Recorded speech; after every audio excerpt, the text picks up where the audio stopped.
besties, it's Sarah. Welcome back to my channel today. Oh, wow, I don't think I've ever been on your channel like one-on-one like this before. I don't think so. I think you've only been in like group collabs. As you can see, I am in LA visiting Elias. So I thought it would be really special if I did a TBR takeover where I was actually with the person who was going to tell me what to read. I also thought it would be a special treat for you guys because I'm sure you're all huge Elias fans. When you say it like that, no. So if you haven't seen this series on my channel before, essentially what I do for TBR Takeover is I have one of my booktube friends send me a clip telling me 3 books that they would love for me to read, so then I vlog reading them. And so obviously Elias is here, so he's going to tell us in person, I guess in person for me, not for you, what books he wants me to read. So do you want to just get into the TBR? Yeah, okay, so I'm gonna show the books right here. The first book, let me show the camera. Okay. All right, you ready? Okay. The first book I want you to read is one of my all-time favorites. Oh my god. You already kind of guessed. Is it Piranesi? I went to my fantasy section. Oh, I've been wanting to read this. I'm excited. This is Assassin's Apprentice by Robin Hobb. Legitimately one of the best fantasy series I've ever read in my entire life, and I feel like you might vibe with this. It's about this young boy who is taken to the castle keep, and we find out that he is sort of like the bastard son of the king. Through, unusual circumstances, no one really wants him, and the king happens to come across him one day, and he's like, you know what? I choose you to become my new Sailor Scout. So he becomes the new Sailor Moon in this series. So daddy issues. Lots of daddy issues and lots of daddies as well. Daddies. Daddies, okay? It's not really about him as an assassin, but it's more about him as a character. Okay. We essentially follow him growing up, and we're only in this like one location, and the magic system isn't really introduced here. Everything is very subtle and very, very slow. Just remember that. Okay, I'll This take book that is in. very slow, but it's wondrous. Okay, I can't wait. I can't wait. I Okay. cannot wait for you to read this and DM me and tell me all about it. Okay. So, Okay. this is the All right. first book. Book number 2, here it is. This is book number 2. Wait, do you actually want me to read Piranesi? Oh my god! What are the chances I'm gonna like this book? The chances of Sarah actually liking this book is actually very low. She and I have vastly different tastes when it comes to books. She does not like weird books at all. Right. The weirder the book is, the less likely she'll... And the more likely you'll like it. The more likely I'll like it. Right. I really like the weird, speculative, sort of like magical realism type of books, and Sarah's like, I'm rooted in reality. I'm an idiot. I have no imagination. So this thing here, hopefully, her mind, this will broaden up your mind amongst other things. I know you don't like to talk about the book, because this one you want to go in kind of boring. This one, I'm not gonna even explain what it is. Okay, yeah. Just go in with vibes. Yes, please go in with vibes. Maybe like listen to an audiobook when you're high or something. Okay, It'll open okay. some gateways or something, because I'll just do this some is a comic book that camera. wholly depends on vibes and your childhood like nostalgia. Okay, so alright, I'm excited. there we go. Oh my god. At first I thought you were just holding up Pira to be funny, and then I realized, oh, he wants me to actually read Piranesi. Look, can you guess what it is? You kept saying you were gonna make me read a chemistry textbook. Hey, that's not far off. Judging from the length Oh, of the is book. it? It's big. You've already read the first one, alright, and you really liked it. Oh, okay. I'm gonna make Sarah read It was already on my TBR. The House of Sky and Breath, because apparently out of all of Sarah J Maas's books we disagree on, I love Throne of Glass, and I feel like mid on the ACOTAR series.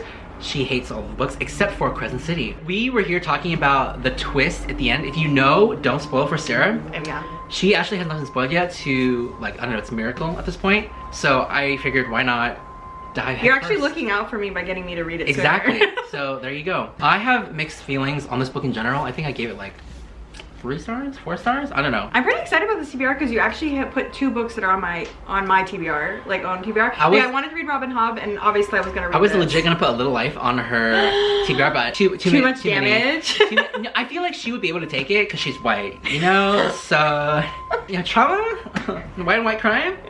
All right, and there you go. Okay, besties, it's been a really long time since Elias picked out that TBR for me, and I'm finally getting around to it. I just was a little bit afraid because he picked a couple of long books for me, but I finally started the first one, and I decided to go with House of Sky and Breath by Sarah J Maas because that is one that I keep being in danger of being spoiled on. I know that the end of this has a huge cliffhanger, and I feel like every day that I'm on Book Talk, I am at risk of someone saying what happened in this book.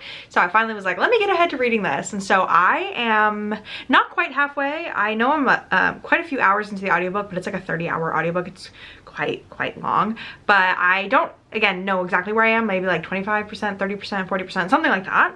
And I love it. This book is so weird because it ended up on a lot of people's worst of the year last year. Like a lot of people who were really into this series did not like this as a sequel. I don't know, besties, it might just be my lot in life, but I think I have a habit of loving urban fantasy that other people don't like because I also recently loved Book of Night. But this is really good. Like, I don't know why people are saying that it's bad. Like, I think I saw some people online saying that they didn't like that Therian had so many chapters, but the mer people were like some of my favorite characters from the first book. So I'm like having my best life. That's not the saying.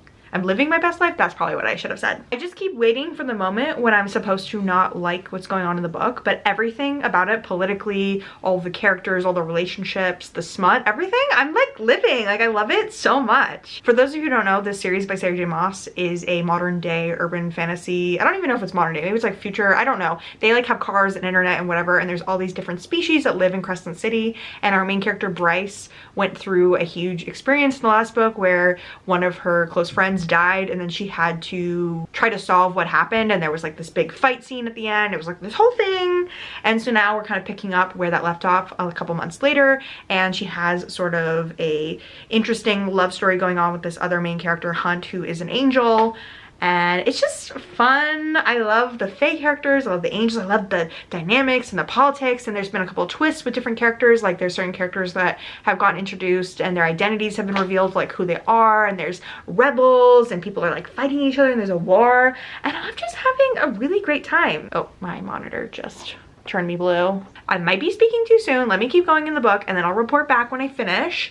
Maybe I'll be wrong, maybe this isn't 5 stars, but so far so good. It is 5 stars, so I'm having a great time. Okay, besties, I have 2 updates for you. First of which is that I finished House of Sky and Breath. When I was last talking about this book, I totally forgot that I owned a copy because I was listening to the audiobook on Audible. But anyways, I finished this chunky book. Like, how many pages is this actually? 801 pages. This was long. When we last spoke, I was loving this. I was feeling like it was gonna be a 5-star read. And I wanna say for the first 75% of this book, I truly felt that way. I loved how dense it was. I loved how much was going on. I was just really enjoying this. I was enjoying all of the characters. I loved getting chapters from a lot of people that I don't think had a lot of chapters in the previous book. So like there was a lot of like Therian's perspective, and I loved the romance between Bryce and Hunt. It was a little bit horny. There was a lot of sex scenes in this, but I was feeling it. I was vibing and I was really enjoying this. And then I feel like it has to be like the last 100 to 200 pages, like this last chunk here, I started losing interest. It started getting deeper into like what really is at stake here and like what's going on like in the government and stuff. It's not that it was bad, it just started losing me. I think that this book again is just like so dense that I was getting to the point where I actually was like reaching my own limit because it was just kind of like super long, and I just wanted to get to the end of it because everyone who's read this book says that the cliffhanger is crazy, and so I kept trying to make predictions about what it was, and ultimately this is not going to be a 5-star book for me. I actually hated the cliffhanger, and I can't really talk about it a ton without spoiling, so I might put in a little bit of a spoilery section right here in a few seconds. I'll put the numbers on the screen when I do that so that you can skip to the next part. But basically I just was super disappointed with where this book went with the direction. The ending just made me not excited to read the next book at all, and I know that's really opposite from other people, but once I go into the spoilery section, if you know, you know why I didn't like the ending, like if you know me and my reading taste. So 3, 2, 1, I'm going to talk about spoilery things now. Spoilery is a hard word to say. Okay, so if you're here for this part, you probably either A, don't care about spoiling this book, or you've already read it. But basically at the end of this book, Bryce has this power where she can like travel through portals and like open dimensions to other worlds. Again, if you've read this, you already know this, but if you're just here for the spoilers because you don't care, I'll just explain it. And so at the end of this book, she is escaping, trying to get into hell so she can get like the Prince of Hell's like armies to like fight the Asteri, who are like these like evil leaders. I'm doing a horrible job of explaining it. Like if you've read this book, you're probably like, Sarah, like you're missing so many like key points about like what is going on. But anyway, she is trying to go to hell, but she ends up getting transported to whatever world that Rhysand and Feyre live in, and so it actually brings you into the ACOTAR world, which if you know me is not a fun surprise for me. I read all of A Court of Thorns and Roses and gave it like 3 stars when I read it in like 2016, and then I DNF'd A Court of Mist and Fury because I thought it was really boring. And so I've just never been a huge ACOTAR fan. I don't like Feyre. Rhysand is fine, I guess. Tamlin obviously sucks. Everybody thinks Tamlin sucks. But I'm not a stan for the ACOTAR books. And the only reason that I'm really into Crescent City is because I did a vlog where I was giving authors I didn't like a second chance. And so I had kind of written off Sarah J Maas. And so I like gave her urban fantasy series like obviously an opportunity for me to like it, and I was pleasantly surprised by Crescent City. But I'm just so sad that now I have to read an entire book with the cast of ACOTAR. Feyre is just a dumb, illiterate bitch. I really don't like Feyre. I think she's a really annoying main character, and I like Bryce so much more.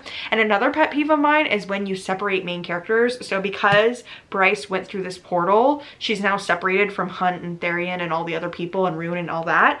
So we are going to have to deal with her being in this like old-timey world. I don't really know the name of the realms because again I didn't really finish the ACOTAR series. I'm just really bummed because I really wanted this series to be so separate. Like I knew that a lot of the lore around Fae and stuff was similar to ACOTAR, but I didn't actually want to read ACOTAR. I'm disappointed to say the least. But that's the end of this spoiler part. We're gonna move on into the next thing that I read. So my next update is that I am about 75% of the way through The Assassin's Apprentice. And I'm so sorry to say this. Ellias, if you're watching, I apologize. I'm kind of bored. It's very boring.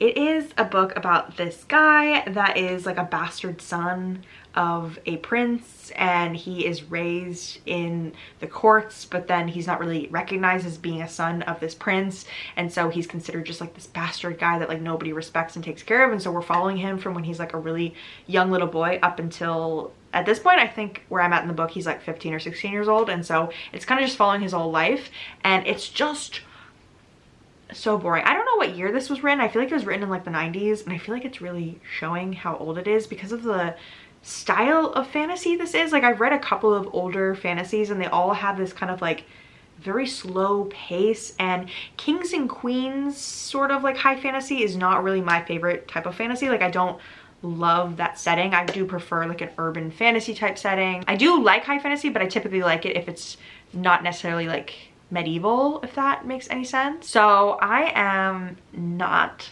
loving this book, but I don't hate it either. I would say so far it's like a 3-star reading experience. I want to see how it ends to see if I would continue in the series. So far I'm not feeling like I would, but I'm also open to it if it really would increase my love of these characters and what's going on. I'm just like not really vibing with the writing style. I'm having a hard time really like reading it like it's a fantasy written by a woman. It's just got a lot of men in it, and I feel like I would want like more strong women than I'm being presented with. But yeah, they're not the best opinions, but those are my opinions so far, and so I'm just not live, laugh, loving at this moment. Okay, besties, I have finally finished The Assassin's Apprentice, and let me just tell you, I didn't like that book. I'm so sorry. I really wanted to die. It took so long to read. I feel like when I last gave you an update, I was trying to be nice about it and just be like, you know, it was not my favorite thing, but now I am here to say it's so boring. It's so boring. The writing is almost old-fashioned. I think it's because it was written in the 90s. I did double check. I think it came out in like 1996, and it shows, besties. It really shows. It just doesn't feel modern. It just is a real slog, and nothing really exciting happens until the very last couple of chapters. And I understand that we're supposed to be watching Fitz grow up over life, but I wasn't loving it. And there was also multiple dogs that were threatened at points in this, like dogs that just didn't have very good endings. I don't feel like that is a complete spoiler, but I am very sensitive when it comes to dog deaths, and that part really got me. And there were just so many parts where I was like, why are we going on about this for so long? I don't really think I can see myself reading the second book in the series. I don't know. Robin Hobb is just not for me. Also, it just did not feel like a book written by a woman. Not because it was like sexist or anything, but why did I have to read about this random little boy? Like, I would rather read about a strong woman. I don't know. It just wasn't giving, besties. It truly wasn't. I don't know what I should rate it, honestly. Don't ask me right now. I will let you guys know later what I decide on. But it was so boring. So boring. It took me like over 7 days to read this, which is crazy because House of Sky and Breath only took me like 3 or 4 days to read, and that was like 800 pages. I think this one was more like 500 pages, but I literally felt like I was gonna pass away. Truly, I no longer wanted to be a reader. Like, I wanted to quit and move away and never read again. Those are my final thoughts on Assassin's Apprentice. So far, Elias, I feel like you predicted this because we have very different reading tastes, but I'm sorry that I don't love one of your very, very favorite books. Okay, besties, I have my final reading update for you guys. Before we get into it, I do want to acknowledge my hair right now because it's very much giving Jewel of the Season, Bridgerton, Jane Austen. Basically, I am going to the Taylor Swift concert this coming Friday in Atlanta. And so I went to my friend Katie's house today for us to do like a hair trial because I am going with a love story look. So I wanted to look like Taylor in her love story music video from like 2007. So I do indeed look like I'm either getting married or going to prom in 2008 right now. But I think Katie really slayed it. We watched a tutorial from like literally a decade ago to be able to achieve this hairstyle, and I think it looks pretty good. Like, don't you think? I don't know. I will be filming a different reading vlog at that time, so maybe I will film a little clip for you guys so you guys can see what I wear to the Taylor Swift concert, because I actually am sewing my own dress for this. I am doing a whole play off of Taylor's whole look from the love story video. I have terrible news, besties. I am a novice sewer, and I fear that I was overcome by the puff sleeves on this dress from the pattern that I was following. And I tried to be my very best sewing soldier, and I could not muscle through. Here is this godforsaken thing. Okay, let me show you something I did amazing. Look at the base of that fucking sleeve. That is an elastic if I've ever seen one. And then if you look here at the sleeve, you'd think, oh, that's a good sleeve, right? You would think. No, this thing won't stay up on my shoulder, and then my tits are falling out. And I had sewed a good part of the skirt together as well, and that was fine. Straight stitches all the way. Amazing. We're done. You're done. The other amazing news I have for you guys is that I loved Piranesi. I thought that book was so good. I really went into it thinking I wasn't gonna like it. I know when me and Elias talked about it, he didn't think I would like this book either because I'm not typically someone that likes weird books, but I really liked this. I think I'm going to be giving it like 4.5 stars. It's not quite a 5 for me. I don't really know why.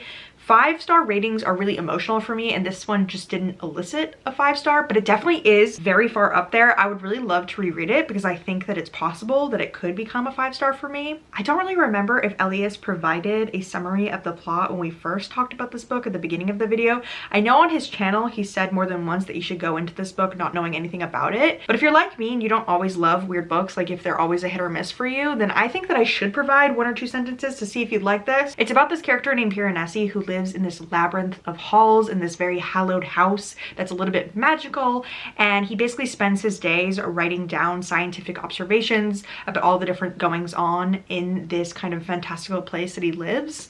And there is another person that also visits him in these halls, and so there is a magical sort of situation that goes on from there. I know that's pretty vague. Maybe that one sentence didn't even help you get interested in the book, but I would say what I loved about it is, number one, the writing style was so fantastic. It was written so well. And number 2, I really loved Piranesi as a character. I thought he was so kind-hearted, so sweet. I just loved reading from his point of view, and the type of story that we end up with. I can't really say a lot of details because you can very easily get spoiled in this book, so maybe Elias is right when he says that you really shouldn't talk about the plot of this that much, but Piranesi is just like so, I don't know, he's like the perfect POV for this story because it allows you to give just enough information but not too much information that allows it to have like any sort of plot holes. Like, I feel like he is just like looking through the eyes of a child. I just really loved the way that Susanna Clarke wove this story together. I feel like it really hit the spot on a lot of things that I like in a book without being overbearing. And again, because of the way that it's told through Piranesi's point of view, it is just like the perfect amount of information. I don't know how else to describe it. A lot of it is diary entries, and the writing is just so immaculate. It was so good. I really like this. I definitely could see myself rereading it soon. Like, I could see myself rereading it even this year to see if my rating of it could go up. I just feel like it's a story that I need to sit with for a while before I decide if it could graduate to a 5-star, but I definitely feel like it's a very solid 4.5 stars for me, and I really loved it, and I feel like it was the perfect length. Like, everything about it was so good, and now I'm really curious to read more books by Susanna Clarke. I don't know, this was just such a sleeper hit for me. I did not expect to love it as much as I did, and I feel like this was the #1 book that Elias really didn't think I was going to like. I don't really know what else to say about it. It just elicits warm feelings inside of me. Like, it's just one of those stories that'll sit with you. It kind of has like a fairy tale quality to it. Could you not lick your paw, please? I don't really remember what I was saying because Billy was very rude and interrupted us, but I feel like it's kind of funny to have read the book now and know that Elias's cat, Pyrrha, is named after Piranesi in the book, because Pyrrha is so radically different from the main character. I feel like the main character, like I said, is very kind and innocent, and even though Pyrrha is kind of innocent because he's a cute, adorable little kitten, he is a little bit feisty because he is a cat, and it's so funny that his personality doesn't really match the main character. But I can totally see why Elias would want to name a pet after this character, because he just really was adorable. I really loved reading from his perspective. But I really hope to revisit this story again. It just had that kind of nostalgic feeling from childhood that I don't know how to explain it, like Chronicles of Narnia, Alice in Wonderland. There's something otherworldly about it. But that brings us to the end of this reading vlog. It was quite the journey for me. There was a lot of highs, there was a lot of lows. Namely, the lows were the ending of House of Sky and Breath and just the sheer slowness of The Assassin's Apprentice. So there weren't as many wins as I would like. I will say I did rate House of Sky and Breath 4 stars. A good majority of that book was a 5-star reading experience. It was just that last bit that really took it down a few pegs for me. And then The Assassin's Apprentice was a real slog, and I'm so sorry for saying that, Elias. It was really slow, boring, unfortunately. But Piranesi was a high. It was such a high to end on. I loved this book. I never would have read it without you. And so I'm so glad that you made me read it, because I definitely don't think that either of us thought that it would be up my alley. And it was. I loved it. It was a good time. Okay, besties, if you've made it to the end of this reading vlog and you enjoyed it, feel free to use the wave emoji in your comment down below. You could interpret this as either a wave like hello or a wave like the ocean. If you've read Piranesi, you will get the reference to the wave like the ocean, but it's kind of up to you how you want to depict that in your comment down below. I thank you all so much for watching. You're all beautiful. Have a nice day.